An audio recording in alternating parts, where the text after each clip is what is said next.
God, may the words of my mouth and the meditations of all of our hearts be acceptable in your sight. You are our strength and our Redeemer. Amen.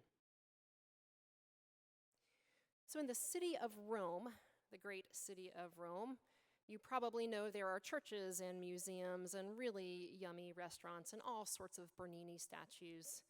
You can find these things rather plentifully, but somewhat tucked away, you may or may not know, there are these underground things called catacombs. Now, this is an ancient burial place of the ancient world, and in Rome there are many, but two of them specifically are marked as Christian catacombs, meaning that these two catacombs were places where the early followers of Jesus, especially the ones that had some sort of money, where they were buried. So what folks would do is they would purchase one of these sort of plots, really, but it's underground, an open-air crypt, and then there was this tradition of going in and painting the walls before someone died, so that when they died and they were laying in rest, they would be surrounded by these pictures that were really stories of things that were important to them, and certainly to the early Jesus community at that time. So when I go to Rome, which has happened really once in my life, I found myself wanting to spend a lot more time underground in ancient crypts than I did anywhere above ground. That's me. The art on these walls tells us so much about our history, about the lives of our spiritual ancestors and the stories that we carry with us to this day. Some of the most common stories are the 3 Hebrew children in the fiery furnace. You see that on almost every catacomb wall that has art that has survived. So Shadrach, Meshach, and Abednego. You also see the story of Jonah and the whale. That's a really common one, but long before we turned the big fish into a whale, it was considered a leviathan. It was really sort of a modern-day sea creature is what it was. So you see this picture of this sea creature with Jonah being spit out of it. You also see pictures of Moses hitting the rock with a stick in the wilderness for water to come out, as well as a lot of pictures of what we now call communion. But at the time, it was simply the agape meal, a big table with followers of Jesus around it, usually lying down in Greco-Roman style, having what we now call communion. So this tells us something about the stories that were important, really the first 300 years of the early church. This was a group of people, a lot of Jews who did not consider themselves other than Jewish, but working right alongside with Gentiles and pagans to figure out what does it mean to follow in the way of Jesus now. Now, I am not aware of a picture of Daniel per se in there, but we know that the early followers knew about the book of Daniel because of the prevalence of the 3 Hebrew children in the fiery furnace. And what we know about this, why this was probably important, is that the early followers of Jesus had so much in common with the exiles in Babylon so many years before. Both groups were displaced. The exiles in Babylon had been literally stolen from their home and taken into Persia. For about 70 years, the temple had been destroyed. And for the early church, the early followers of Jesus, they were in an occupied land all over. The Roman occupation loomed large and controlled about everything that they did in their lives. The world that the early church lived in was one where Caesar was king, where Caesar was hailed as Lord of Lords, and regardless of anyone's identity, if they did not bow to Caesar, they were then targeted by the empire. So the Roman Empire, of course, we know the story, killed Jesus, thinking that that would do away with this rabble-rousing revolutionary group, that they would simply truly go underground and never be heard from again. And they were surprised when, in fact, the movement just spread and grew, much like a mustard seed. The question, though, that the early church had to answer was the exact same question that our spiritual ancestors and their spiritual ancestors had to answer in most of the Old Testament, and certainly in the book of Daniel, which is this. It's like a through line weaving in and out of all of our stories. It simply comes down to this. Whom do you serve? Do you serve fear or do you serve love? So our character today, Daniel, finds himself in this odd position of being friends, having eventually become friends with the Babylonian ruler. He was a trusted advisor of the man, really the successor of the man who stole him and his friends and his family and so many of his people who stole them from their land and took them into captivity. And yet here is Daniel, much like Joseph before him, who has worked his way up to be a trusted advisor, really a member of the royal court. He could interpret dreams. He proved himself invaluable to the one who really ultimately was his enemy. But here comes the test, right? Daniel, it turns out, was willing to lose his coziness with the king.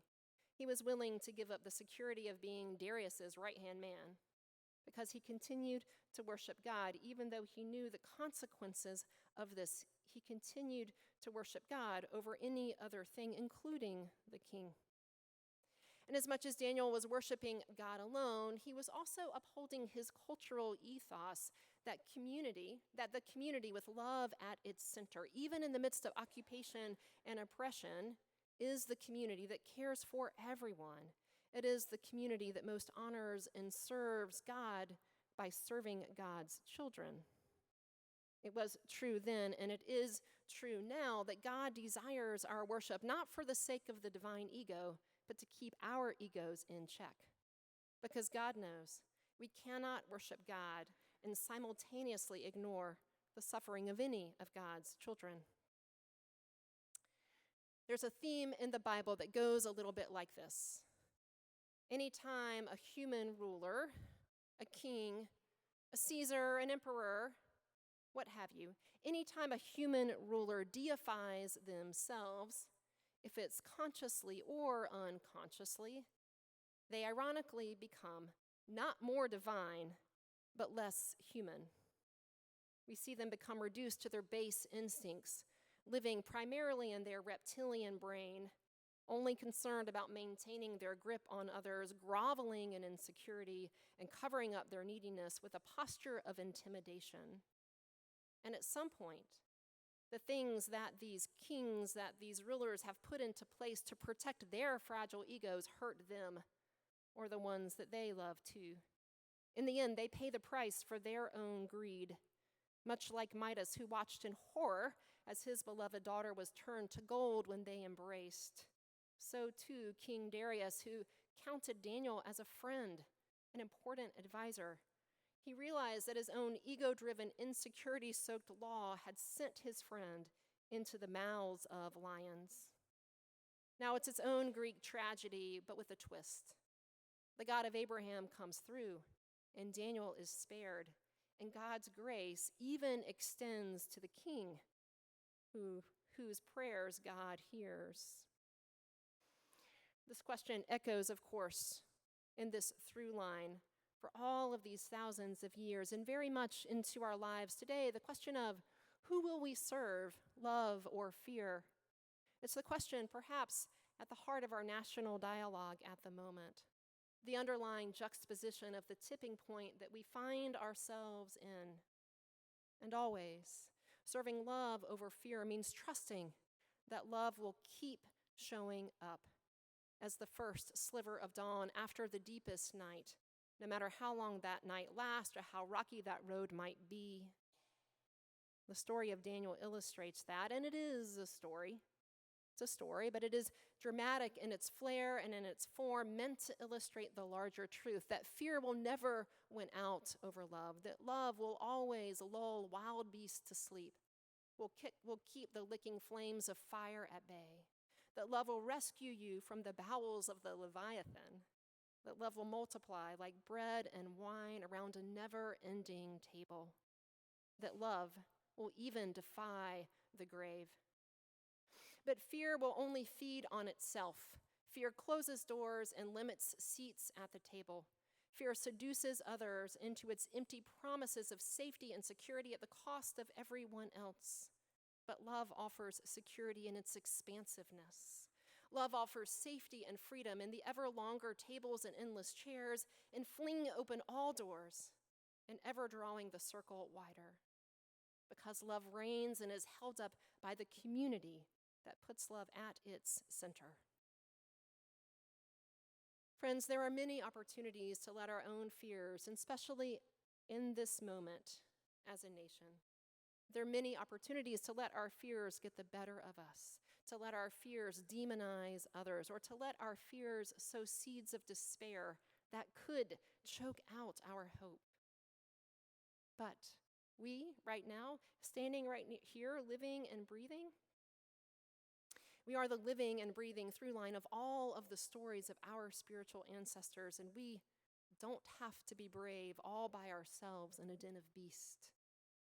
Fear would have us think that we are all by ourselves, so we might as well sign on to its agenda.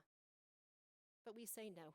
We are the living community of Christ today, and the baton is passed to us if we keep putting love first in everything, from the way that we treat our actual neighbor to the way that we prioritize and enact social justice as a society. And then we can add our own stories to the mosaics of courage that remind us of where we are, where we come from, who we are, and whose we are. And it comes back again to the question, who do we serve, love or fear?